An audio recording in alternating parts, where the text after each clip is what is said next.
Hey guys, how's it going? It is grocery haul time once again. Sean just got home with this week's groceries, and I'm just gonna warn you guys ahead of time, you're probably gonna hear kids in the background because our windows are open. It is gorgeous out today after a ton of really cold days and a lot of snow. It is nice out, and there's a random dog out front that Sean and a couple of the kids are out there sitting on the deck watching him and seeing. Seems friendly, seems well taken care of, so that means he just got out. So they'll see if they can see any contact info on his tags, take care of that. But that's what you're gonna hear in the background. Now let me show you everything that we got. All right, guys, here is everything he just got home with. I'll run through this with you, and then I'll talk about totals at the end. We have got 3 boxes of plain rice Chex. That's actually to use in some other recipes. We have got 2 bags of those Carnitas street taco chips, 1 bag of plain Ruffles, 2 bags of dill pickle chips, 3 blocks of Colby Jack cheese. We actually completely ran out. We haven't bought any the last couple of weeks, and we did not realize, we thought we had more in the garage, but turns out we ran out. So 3 for this week, and we'll see where that resets us, and we'll probably have to get about that same amount next week so that we have an extra block or 2 out in the garage fridge at all times again, as well as what's in the fridge for the week in the house. Box of frozen beef and bean burritos. A couple of the kids really like those, and the new kiddo seems to really like those as well, so make sure we've got those on hand. Box of saltine crackers. Guys, cold weather's moving in. We have more soups and chilies and things, so more soup crackers it is. We've got 2 jugs of the Almond Breeze almond milk. I did not need any of the regular milk this week, though we probably will next week. Still back in that debate of whether or not we stick with the Fairlife milk or if we go with a gallon of like Land O'Lakes or something, because a couple of the kids are preferring regular milk in their cereal. And now that everybody's tending to eat a little bit more cereal again, we'll see how that works out. Block of Velveeta cheese. Guys, I don't buy Velveeta. I don't like this stuff. But there is one recipe where it does not matter what I have tried. There just is no substitute for it. And it's something I only make for holidays. And I have very convincing teenagers who argued about Halloween being a holiday and needing to make special foods for it. So that's what we're doing. We've got some hearts of romaine here. He said it was kind of tough picking through the bags of lettuce this week. And this looks pretty good. There's just a couple in there. Means it just needs to be eaten a little faster. Guys, lettuce is so hit or miss out here. It's hard to get half the time. Bag of carrots. I, again, knew we had some in the fridge and thought I had another thing of these out in the garage fridge. Turns out I was wrong. So we have been completely out most of the week. Got those. The Al Pastor.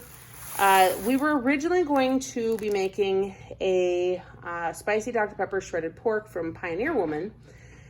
But Sam's Club was completely out of pork butt or pork shoulders.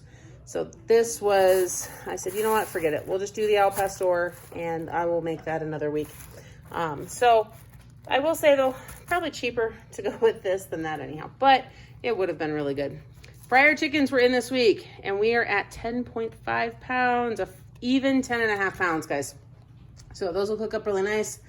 And it'll be appreciated since we haven't had any this last week. We've got 5 more cases of the bubbly, blackberry, mango, and 3 pineapples. We are slowly starting to phase back on those a little bit. And I say we, I mean me. I've had to admit that I was drinking just too much of it. And, you know, it's a habit that adds up. And now that there's 2 of us doing it, just some stuff I had to realize there. Diapers, guys, those come out of our grocery budget. There's a lot of things. I talked to somebody else recently about this. And a lot of that kind of stuff, paper goods, so toilet paper, paper towels, diapers, anything like that typically comes out of our grocery budget. Now, once in a while, it doesn't. Usually there's different exceptions that go with that. But paper plates, napkins, any of that, I try to work it into our grocery budget because that's just where I have it all planned for. He said he saw these beef steak strips and thought it was something that he would be able to munch on, so he might keep those in his van. Thing of canola oil. Again, not something we typically buy. We are really big on olive oil around here, but there are specific recipes that call for canola, and it just works better for certain things. So we got that. And real lime juice, that was actually for one of the recipes that we need. And then down here, I gotta laugh at these really quick. So toothpicks was on the list.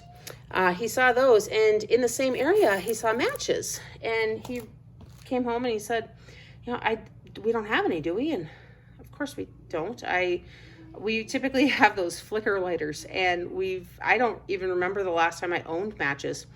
But he saw them and he thought we needed them, and so he said, you know, it never hurts to have them on hand then. So we are now the proud owner of a box of matches that I don't know what we'll do with them, but they'll come in handy sometime.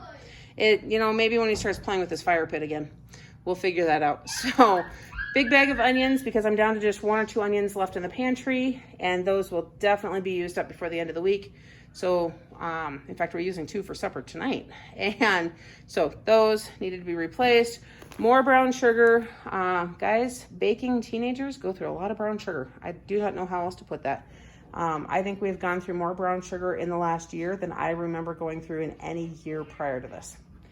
And then 2 boxes of light bulbs, because again, guys, it comes out of the grocery. If I have to write it on the grocery list so that we can get it at the store, it's going to come out of the grocery budget.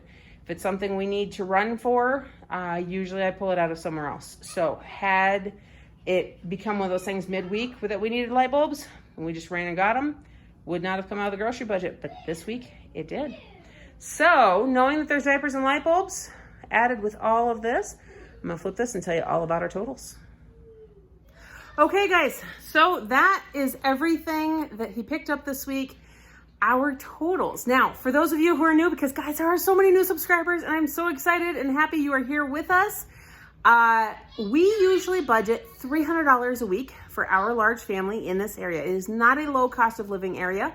In fact, especially when it comes to groceries, our cost tends to be a little bit higher than a lot of places because there's not a lot of direct access. I-90 cuts right through here, but it is only a single interstate. And we have found that in areas that have 2 or more interstates nearby or close to where 2 interstates meet, tend to get access to more things and at lower prices. So if it can come through I-90, and we're about 5-6 hours from any depots or warehouses for a lot of stuff. So it takes more to get stuff here, and that is added into the cost of our products. So that said, $300 a week to feed our family. My husband and I, 7 kids together. We've got a foster kiddo right now, so there are 10 of us that are eating. And if you're trying to figure out how I'm gonna feed 10 people with just this stuff, I suggest you watch my meal plan tomorrow. But guys, $230. So we are $70 under budget this week, which is awesome because that means it's extra we have in case something comes up or if I go over next week or something. Obviously, if we had gotten the pork like I had planned, it would have been a little bit higher, but it still would have been under budget, which is just awesome. I was actually afraid it was going to be pushing it close, and especially with the diapers and the light bulbs, because guys, both of those things add up to a lot on their own. I can't even on some of that stuff. I really have to plan out some of our extra goods just because of that fact. Things just add up so much. But anyhow, there it is. That's our total. That's where we're at this week. Stick around tomorrow to watch our meal planning video to figure out just how I'm putting all of this to use and what else we're doing for our food. And I hope that you guys are having a blessed day. Don't forget to like this video, subscribe to my channel, and hit that notification bell so you don't miss everything else coming up next. And I'll see you in the next one.